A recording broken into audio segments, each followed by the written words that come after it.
آقا خسته نباشید، وقتتون بخیر. ببخشید که مصدق اوقات شریفتون میشم. بفرمایید. بله. ببخشید جسارتا شما خیلی وقت اینجایی؟ بله. حمله بر بیادبی نباشه، ببخشید بنده رو.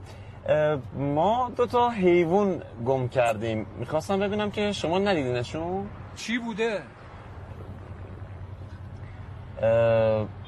بلا نسبت 2 خر، 2 الاغ. خر گم کردیم؟ البته معذرت میخوام. خواهش میکنم، چرا دیدم. کجا؟ تو آینه نگاه کنی میبینینشون.